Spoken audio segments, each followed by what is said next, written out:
When shall we three meet again? In thunder, lightning, or in rain? When the hurly-burly's done, when the battle's lost and won. Where the place? Upon the battlefield, there to meet with Macbeth. Fair is foul, and foul is fair, hovered through the fog and filthy air.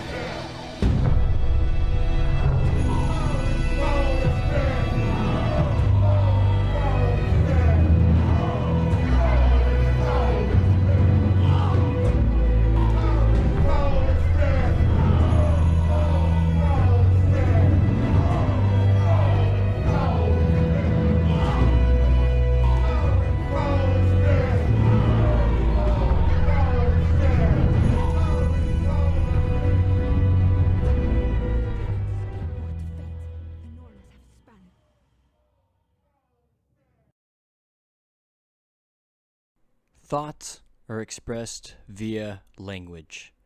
Nothing proceeds in your mind outside the form of a word. You can't describe a sensation as best you can, so therefore language is mind, and therefore language is power. Have you ever called someone a weirdo before? You're all just a bunch of normals. I'm the weird one. Such an innocuous word, one that we use pretty casually in our modern times. And this video is going to go like an iceberg into murky, deep, dark waters. So I'm going to give you a table of contents as we begin to traverse this seemingly fathomless abyss. I'll give you the key takeaways for the rest of the video. It is because of Shakespeare that we have our modern definition of the word weird from the tragedy of Macbeth. But the spelling that we are used to, W-E-I-R-D, is never actually used this way in Shakespeare's play. And in fact, two different words are used instead, Wayward and Wayyard. Is this deliberate or accidental? Second, is there an association between weird and wayward and witches via Shakespeare? Is this deliberate or not? Third, weird used to be weird, essentially meaning fate and destiny in Old English. We will go through some of the history of the old version of the word weird. We'll come to find that the word weird also has association with the Greek and Roman fates, the Moirai Parcae, and the Norse Norns. 4. We will talk about how the word weird is actually cognated with the Old Norse word erder, which means essentially the past or things that have become, but also is one of the names of the Norns, the three sister fates in Norse mythology, who actually has a particular well or spring at the bottom of Yggdrasil, the ash tree. Odin is also heavily tied up with Yggdrasil and the creation of man, their fate being shaped by the Norns. Did you know that Shakespeare is an Odinic name? Does this relate to Macbeth at all? And in the last section, I will dive into some of my own personal weirdness regarding these rabbit holes I've excavated. There are two entries for the word in the online Webster Dictionary. Weird, adjective. 1. Of strange or extraordinary character. Odd, fantastic. 2. Of relating to or caused by witchcraft or the supernatural. Magical. This is the definition that most are familiar with, usually carrying with it connotations ranging from playful to verging on unwary or cautious. Oh, you're being a weirdo, or he's such a weirdo, or oh man, that guy's weird. There is, however, a second entry to this word as a noun. Weird, noun. 1. Fate, destiny, especially ill fortune. Or 2. Soothsayer. He even has a small blurb about this connection where Shakespeare gets his reference. Shakespeare's connection to weird. You may know weird is a generalized term describing something unusual, but this word also has older meanings that are more specific. Weird derives from the Old English noun weird, essentially meaning fate. By the 8th century, the plural weirda had begun to appear in texts as a gloss for parse, the Latin for the fates. 3 goddesses who spun, measured, and cut the thread of life. In the 15th and 16th centuries, Scots authors employed wyrd or weird in the phrase weird sisters to refer to the fates. William Shakespeare adopted this usage in Macbeth, in which the weird sisters are depicted as 3 witches, Subsequently, adjectival use of weird grew out of a reinterpretation of the weird used by Shakespeare. So the adjective version of the word weird is because of Shakespeare's use of the word in Macbeth. But did you know in the oldest copy of Macbeth, the 1623 Folio, they ever actually spell it W-E-I-R-D? The word weird as we know it doesn't actually get spelled that way, because it was specifically reading Macbeth and getting enticed with the whole Shakespeare authorship question scene, but also remembering this whole weird, it's going to be hard not to use that word over and over again in this video, these strange sisters, the witches as they're introduced, just captivated me, and something about their presence and agency within the play structure itself just kept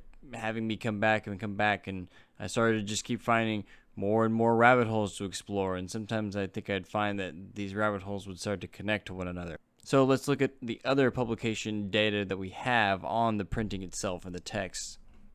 Throughout Macbeth's publications, from its first availability in print via the 1623 Folio to modern paperbacks you can find in a local bookstore, we get a few different names for the witches' sisters via their proclamation and description in the play. In the Signet copy, Folger's edition online, and 1623 facsimile, they're introduced via the stage direction as witches. But in most of the modern texts, you'll see them call themselves Wyrd sisters. The first mention of the word weird in Macbeth is in Act 1, Scene 3, line 33. You see all those threes yet? Here's the line. The Wyrd sisters, hand in hand, posters of the sea and land, thus to go about, thrice to thine, and thrice to mine, and thrice again to make up 9. Peace, the charms wound up. This is right before the meet Macbeth and Banquo. And I do enjoy Shakespeare's typological tricks here, introducing the 3 Wyrd sisters, and Scene 3, line 33, talking about thrice and thrice. Just really great stuff. I love those sort of little tricks if they can work them into the text. And it's even more potent because the witches declare that the charm or the spell is now wound up and ready to go. And the very next line, on line 39, we have Macbeth say, "So foul and fair a day I have not seen," which echoes the opening lines of the play that the witches had already chanted at the very beginning. So it's almost like they're predicting or prophesizing, in a sense, foreshadowing that Macbeth was going to say these lines. And it's amazing that we get this culmination of it on line 39. And I would like to refer to some of these concepts I went over in my Magic Circles and Apocalypsis video. And this Scene 3, line 33, is all confirmed by my copy of the 1623 facsimile. Although I was a little perplexed at first because that's what I thought I remembered. But if you actually get this, for instance, I have the Signet copy version, and it's actually thrown off by one line. So that way, we Wyrd sisters, hand in hand, falls on line 32 rather than on line 33. Not as impressive. Loses a little bit of that magic, I would sort of argue, right? I said, here's the kicker. In the original 1623 Folio, it is not the word weird, in the way that we spell it anyway, but the word and spelling Wayward. So line 33 actually reads, the Wayward sisters, hand in hand. And this would actually make a lot of sense because this fixes the meter, because if the witches speak in trochaic lines, this version of Wayward actually completes it, because in the modern version of weird, we just say weird. It's a much shorter version where if we instead use Wayward, we get the Wayward sisters hand in hand instead of the Wyrd sisters hand in hand. In the modern copies, they purposely now put the diacritic above the I, so that way we have the inflection maybe to have that more enunciative or stressed weird. So now it sounds more like Wayward. Weird. It's also of note that other fantastical characters also speak in trochaic lines like Puck, Oberon, and Titania from A Midsummer Night's Dream. So throughout the 1623 Folio, the original oldest version of this play that we have, weird is actually spelled or has replaced both the words wayward with an E and wayyard. In Acts 1 and 2, the spelling wayward is used, but then switches to wayyard in Acts 3 and 4. My signet copy notes that the word may glance at wayward and probably is dissyllabic, and will admit that even the word wayyard sounds like an old, exaggerated Englishy, Scottishy way of saying weird. Wayyard, weird. Good on you if you tried to follow along with me there. So in the original Shakespeare text, the oldest versions of Macbeth that we have, the spelling weird is not used. How weird. Wayward, with an A, W-A-Y, seems to have been its own distinct word since the 14th century, meaning opposite of what is right. And paraphrased as something bad, right? Is wayward equivalent to wayward? The spelling in the Folio is definitely with an E, not an A, and definitely has that second W, to not be wayyard. So per the original text, should we all be saying wayward sisters instead of weird sisters in the first two acts? So do we need to contact the printers and the press and let them know they need to change the first two instances, at least, of the word weird to wayward? I would argue. It seems the spelling was pretty deliberate. And here's a deeper rumination of mine. Are we seeing in real time a conflation with the word wayward and the word weird? Throughout the play, imagine if you hear it imagine you're in Shakespeare's time and you're at the Globe Theater, and the first couple of times you hear the word, they say the word wayward, wayward, wayward, with the extra little W there, right? But then later on, all of a sudden, instead of referring to wayward sisters, they start saying wayyard sisters. They drop that little W, and it's a slightly different word, but it seems to be like that way you're almost replacing one throughout, you're placing one with the other as the play progresses, essentially, right? Where you call them one thing, and then slowly turn into calling them this other thing that's very similar sounding. So why did the word weird even replace wayward and wayyard in the first place? We can assume it's because Shakespeare's source, Holinshed's Chronicles, uses the spelling Wyrd, W-E-I-R-D, in his rendition of the Macbeth tale, the spelling we are familiar with today. As does Geoffrey Chaucer in his version of Troilus and Cressida, where he says, "But oh, fortune, executress of Wyrdes," and in The Legend of Good Women, quote, "the Wyrdes that we clep in destiny." Although notice that both of these spellings that I can find don't use the W-Y-R-D spelling. So in Holinshed's Chronicles version of the Macbeth story, the witches are indeed called weird sisters. It's of note that Holinshed never refers to them as witches. That is something Shakespeare alters for his version. But let's take a look at them in Holinshed. It fortuned as Macbeth and Banquo journeyed towards Forres, where the king then lay. They went sporting by that way together without other company, passing through the woods and fields, when suddenly in the midst of a land, there they met three women in strange and wild apparel, resembling creatures of elder world, whom when they attentively beheld, wondering much at the sight, the first of them spake, and said, "All hail Macbeth, Thane of Glamis," for he had lately entered into that dignity and office by the death of his father Sinel. The second of them said, "Hail Macbeth, Thane of Cawdor." But the third said, "All hail Macbeth, that hereafter shall be King of Scotland." Herewith the foresaid women vanished immediately out of their sight.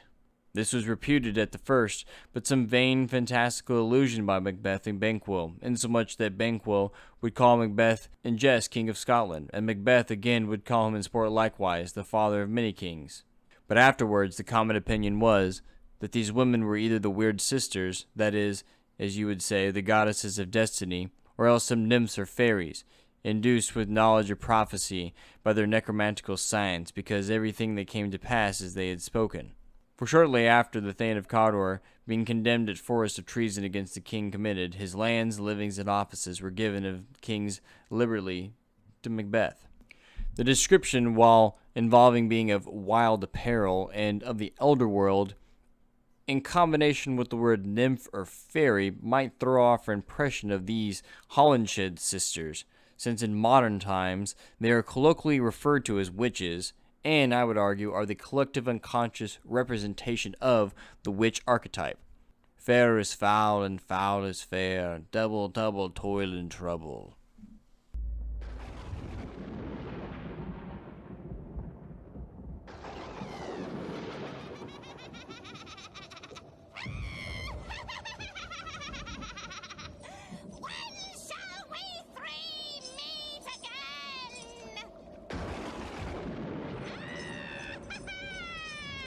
Well, I can do next Tuesday.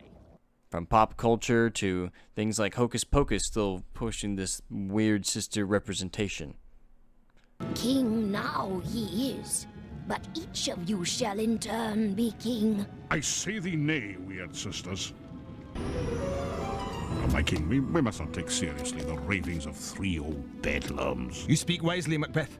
It's utter nonsense. I left Macbeth with the Weird sisters. They must have both escaped the Weird sisters together. It's also of note that the lines in the Macbeth play, don't forget that Banquo says that he thinks that the witches should be women, although he's kind of thrown off since they have beards, which might be a fourth wall breaking joke at the fact that men would probably often play these women roles. And nymph and fairy to me also carries more of a nature spirit connotation, I would argue, although still certainly leading to maybe wayward consequences if they are engaged without caution. Although if it even really mattered, is they're also being called goddesses of destiny by Holinshed. Would Macbeth have been able to change anything if the entities of fate are maneuvering him? Isn't that how fate operates? And this was the concept of Macbeth that I could not shake. Because essentially in the end, the witches would have technically helped Malcolm and Banquo to the throne. Because with Banquo's line via Fleance being able to leave, and Malcolm is essentially king at the end of the play, and sure, Macbeth dies and Banquo dies and there's tons of death or whatever, it seems like the witches are still putting someone in power. And if you think about it, supposedly Shakespeare's King James is related to Banquo. So does that mean in this sense that the fates or witches helped James get to power? The process might have involved Banquo's death, but it did say that he would rule by long continual descent. So, very interesting that the king known for writing stuff about witches might have been put in power by witches. I don't know if anyone's pointed out that irony before. Why is Holinshed using this word weird to describe these women? This is prior to Shakespeare's influence of the word to mean adjectively as odd or strange, and although the appearance of these women are otherworldly and involved with soothsaying, it's an odd comparison for a modern audience to associate the word weird with something of gravitas like fate or destiny. Why was it associated with this concept before Shakespeare? We'll come to see that the word weird, or rather in Old English, weird with a Y, is up and down in Old English literature and refers to this concept of fate, destiny, things to come, or even claimed simply as event or what has happened. Wyrd's YRD end spelling does look closer to the Wayward Wayward spellings in the original 1623 Shakespeare Folio over the modern or even the original Holinshed spelling of the EIRD one. Wyrd was also used loosely, as shown in Chaucer, to occasionally translate Latin fata, fortuna, fate, but somehow also sometimes to keep its distinction in certain texts. And by distinction, I really mean this multiplicity of this enigmatic word. Wyrd's weird. Old English maxim, Wyrd bith swithost. Wyrd is strongest. Dream of the rude. That was English weird. That was a fearful weird of fate. Gath a weird swathiosel. Wyrd goes ever as she must. Wyrd off nereth unfagna earl, thon his elende. Wyrd saves an undaunted man, when his valor does not fail. Beowulf. Now let's actually look at the etymology of the word weird from Etymology Online and compare with my old Icelandic dictionary of the word. So weird, 14th century, having power to control fate, from Old English weird, fate, chance. Fortune, destiny, the fates, literally that which comes. From Proto-Germanic werthes, source of the Old Saxon word, Old High German wert, fate. Old Norse erder, fate, one of the 3 Norns. From Proto-Indo-European wert, to turn, to wind. Source of also German Woden, Old English werthan, to become. From root wer, to turn, to bend. For the sense development from turning to becoming, compare phrase turn into become. So if we recall that Icelandic word or Old Norse word that they had, erder, let's look at what they have to say in the Old Icelandic dictionary. They'll say erder means weird or fate. And it's this Old Norse word that I wish to continue the rest of this video on and see just how it connects back to the word weird. And I've documented this at least once or thrice on this YouTube channel that it was Thomas Nash, the little synchronicity of finding out that this Elizabethan, maybe influential to Shakespeare writer, shared a middle and last name with me. Yeah, cool, neat, intriguing. You see a resemblance? Like I've documented also on the channel, I'm very interested in synchronicities and seeing how they sort of complete revolutions on certain things. And I know this can maybe get a little personal, but yeah, I feel like it's too integral to not bring up some of these associations from these synchronicities because they're sort of parts of the puzzle that I have to lay out for you. So it was a little year or so later after getting into the Shakespeare authorship scene that my cousin informed me that the name Nash simply means at an ash tree or by the ash tree. And he was telling me all about this Norse and Viking history stuff and claiming Nash was a Viking-related last name, etc., etc. Viking stuff had never intrigued me before, so I didn't really get it at first. But then the weird stuff started to happen. Like, he was going on and on about Odin and whatever, and I just, like, wasn't interested. Like, didn't know anything about that. Really didn't think there was anything for me to look for or find, really. And it's funny, here's a fun little synchronicity story about synchronicities in a sense. But we started drinking heavily, not, like, all at once. Like, you know, I'm talking about just, like, this particular brand. We started liking this brand of mead called Dangsmjød, and it's straight from Denmark. Best type of mead I've ever had. And one particular flavor is called Odin Skull, which I've like had on a live stream here once or twice. And we just, it's cinnamon apple flavored. Just really enjoyed this stuff. And one time, same cousin who had told me about all that Viking stuff, he had gotten a husky dog that had heterochromia. So kind of like Odin missing an eye, he decided to name it Odin, and he called it Odie. And one time when I was out, I was headed to the liquor store to go pick up, hopefully, some Odin Skull if they had it. And I was joking with my friends, and he's talking about bringing Odin Skull to our next D&D session. And someone in our group was like, oh my gosh, what happened to Odin? And we were joking like, oh no, we're not talking about the puppy Odin. We're talking about, you know, the mead, ha ha ha ha.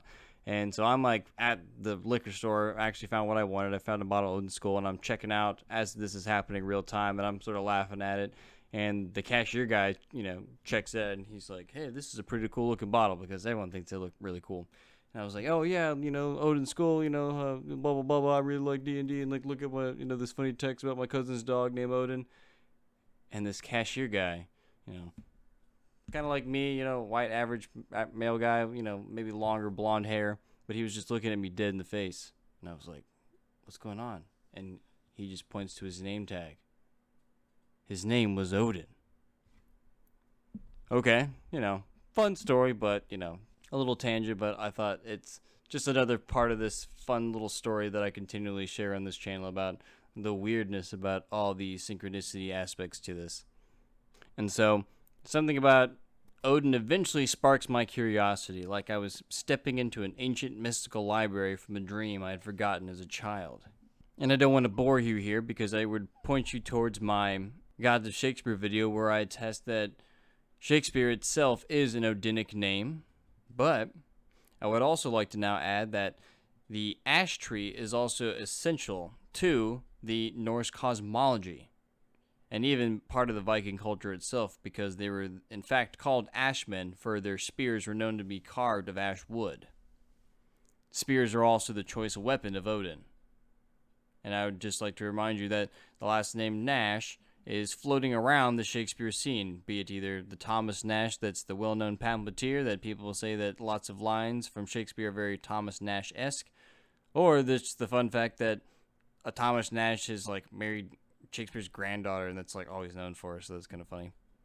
So here we're just seeing a Nash figure very close to the Shakespeare spear shaker scene. Fun coincidences at a minimum, even if you're not into questioning Shakespeare. Do you know what's another author that often gets associated with Shakespeare conspiracies, usually right off the bat? I would argue either Francis Bacon, or another popular one is Christopher Marlowe. What does Marlowe mean? In Old English, marlow means driftwood. Save that thought for later. Germanic and Norse cosmology is very intertwined with trees as they continually permeate the mythic and folkloric consciousness, carrying into the Christian era with works like Dream of the Rood.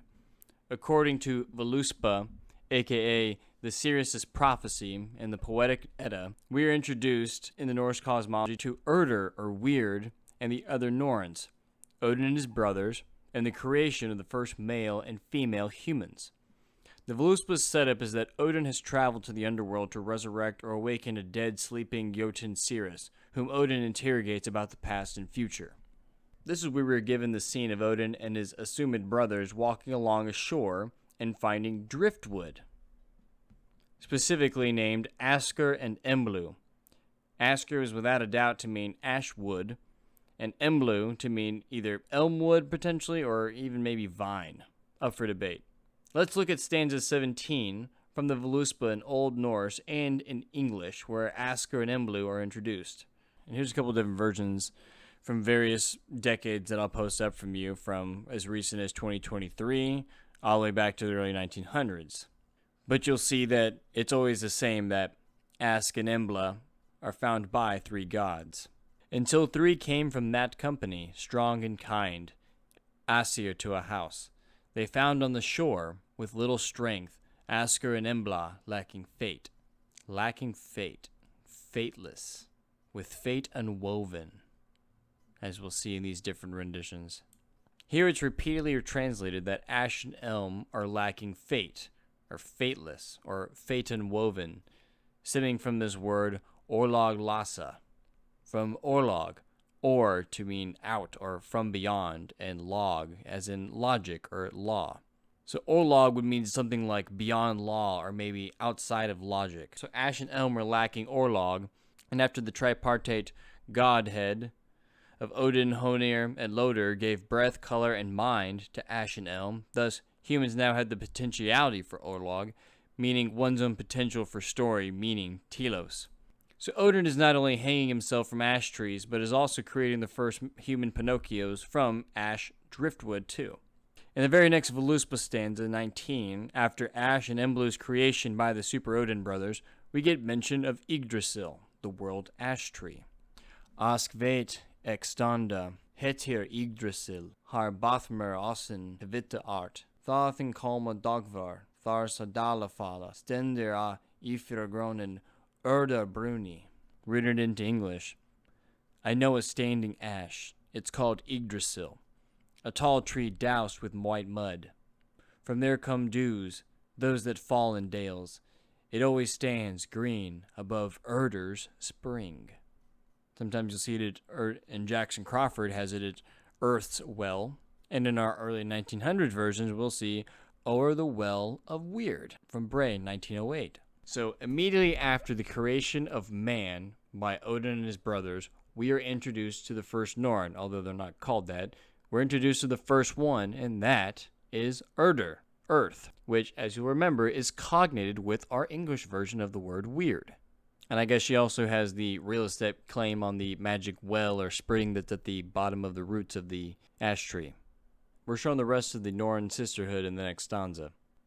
Translated from Old Norse, from there come maidens, knowing many things. 3 maidens from the sea, which stands under the tree. One was called Erder, the second Verdandi. They inscribed on a stick. The third scold. They laid down laws. They chose lives for the sons of men, the fates of men. Of course, the 1908 version is awesome, where they'll say, they lay down laws, they choose out life, they speak the doom of the sons of men. For the Norn sisters' names, actual name meanings, we'll do the first one here. Erd, erder, and earth, don't forget, are cognated with weird or weird, means what has become, what has already happened, what has passed. For Dandi or for Thandi is being or happening or the present, and connects back to that other Old English word of Wiarthan. And the third sister, scold, is cognated and related to our word shall. It means literally shall or should, ought to, the future, things that should happen or ought to happen or shall happen. We know everything. Past, present, and future. The names in the Norns also reflect the three things the three weird witches tell Macbeth. The first one of the past, that Macbeth is Thane of Glamis. The second one of the present, that he was to be Thane of Cawdor. And then the third one of the future, that he was going to be King of Scotland. We might have even more imagery connecting Macbeth to Odin. For Odin also peers into a well of sorts. He peers into the well of Mimir. Mimir being a possible translation for memory. And people even sometimes think that Mimir's well, aka Mimis Brunir, might even be the same thing as erder Brunir. So here we have the same imagery of peering into a vat or body of water of sorts, whether it be the cauldron from Macbeth or this well here that Odin is going to peer into. But regardless, they will both see things of the past and future. And in fact, much like there is a severed head in the Macbeth scene in the vision, it is known throughout the Norse mythology that Mimir was beheaded during the Aesir-Vanir War and was kept around by Odin so that way he could ask it questions. So here we get the image of the Norns, actually called maidens or wise women, and are described as carving or inscribing on wood the laws of men. Just as Odin and his brothers gave form to driftwood, the maidens continued this metaphysical process of affecting and creating reality that even in Odin and the Aesir apparently are bound to, maybe in a sense, and determining the lives of each human. Urd's name is particularly intriguing since it contains that root, carrying a sense of ancient or proto, like the titular ancient Mesopotamian city. It is also used in German to denote great age, such as Urzeit, first time, Urtemlich, original, or Ursprung, source. The related Urun, Uruz, is representative of an auroch, an extinct cattle of sorts. From the Old Norse, their logtu is they laid down laws on skithis, which means like stick or piece of wood of some sort. So carved wood representing the law, order of man's life, his written destiny. That word log here, don't forget, was also found in the line with Asker and Emblu. What did they not have? Ask och Emblu og lossa. Asker and Embla lacking fate, destiny, order, law. This lacking of fate or maybe order, destiny is an interesting concept to me. But first I'd like to show you a fun joke you can do with this logic of the words here. I logged logic on a log. So I would almost posit that this concept of orlog became associated with Urd in some sense, since the fate-destiny association with Orlog was in Earth and her sister's domain. The concept of fate and destiny is very prevalent in Germanic and Norse culture, and the use of Wyrd in Old English context has been suggested by scholars that it reflects an aged aspect of the pre-Christian European consciousness. This idea of fatalism and determinism never fully went away with God coming into the picture. An age-old question of what aspects of fate can we alter, or which do we just write out?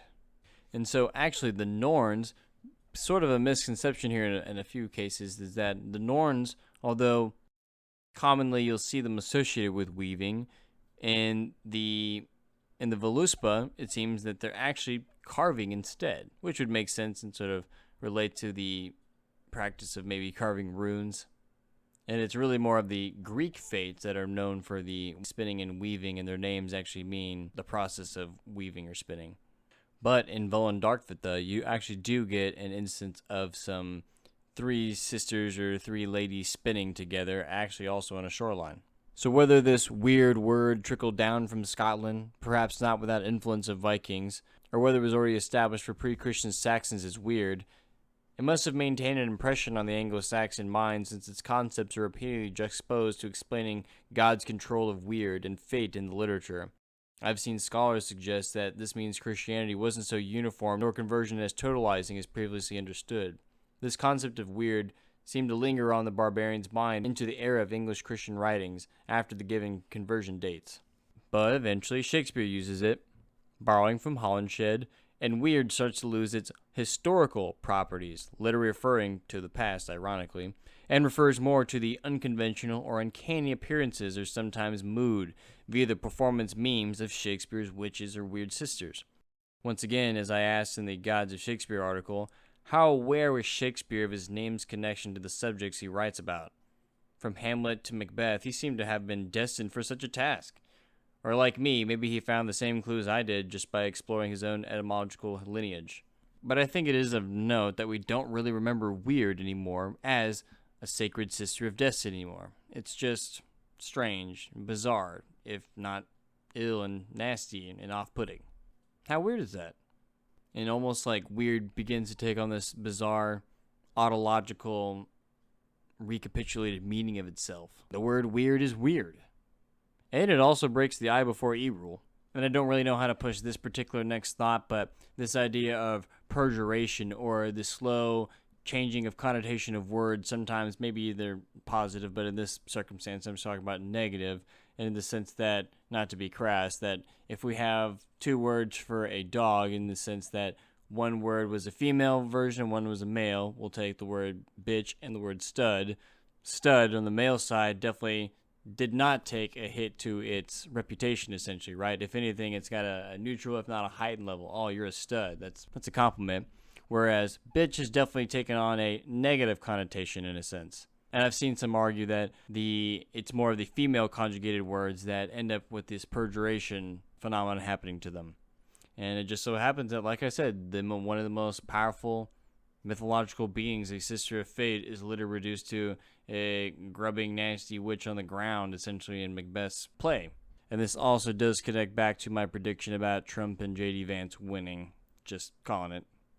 And like I said, I argued at the beginning of the video that so much of the witch archetype in our modern media, in our subconscious, collective conscious, relies on this meme from Macbeth. We don't have this packaged version of what witchcraft looks like and does to a person without this play, or at least something like this play to be our Bassano touchstone, essentially, right? And I can totally understand the argument about how the power needs to be stripped away from certain words, so that way they can no longer maintain their grip on certain aspects, so that way they can get along with maybe certain political conveniences, and maybe that's being a little too, post-colonial or something along those lines. I'm not really sure, but I think the fact that Macbeth itself remains such a powerful force in our psyche, and that's the reason why I'm still here talking about it, right? Several hundred years after the fact, is that we have this concept of weird in the play, buried in here, and it seems that it's going to crawl its way back up out of the past, right? Weird will crawl back out of the weird. Here's just another little fun synchronicity that I had when I was first writing the article script for this video. I had come up with the name of the channel Apocalypsis Historia several years ago in an attempt to make a quippy, sententious sounding phrase that would describe the goal of my YouTube channel, to reveal things about the past.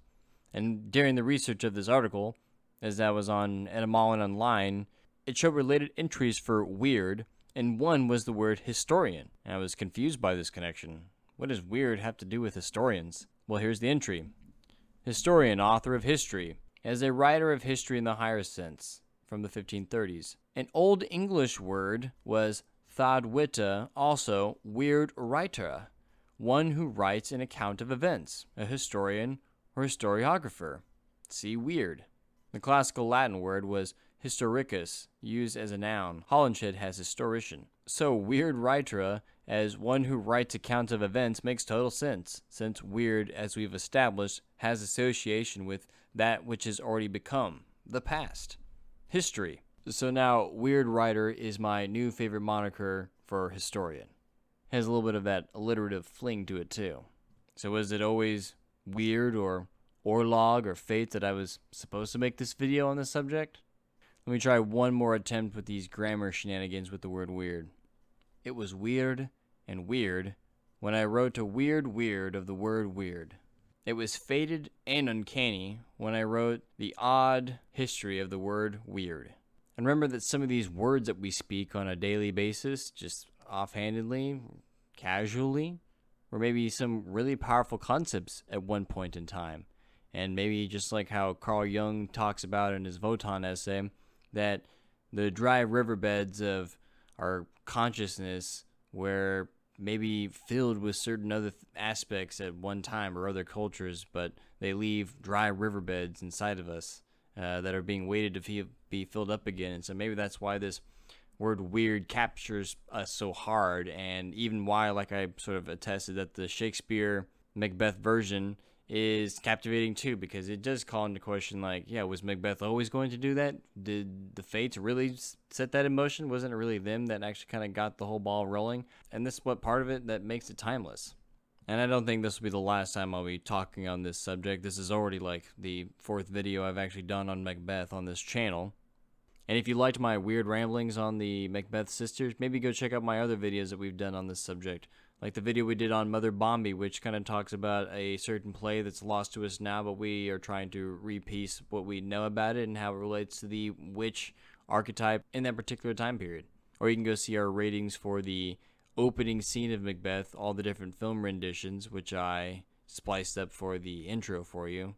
But I find myself fortunate enough to have been able to have the chance at getting to make this video in particular, because I thoroughly enjoyed it, looking up all these different aspects. And once again, I still feel like I'm only scratching the surface of this. There'll still be more, I think, down the line that I want to ruminate on and maybe share with you all. And I look forward to the stranger and weirder thread pulls that the Norns have in store for me. Wyrd goes everywhere she must, and she always favors the brave. Norse Norn Urðr, everyone. See you in the next video.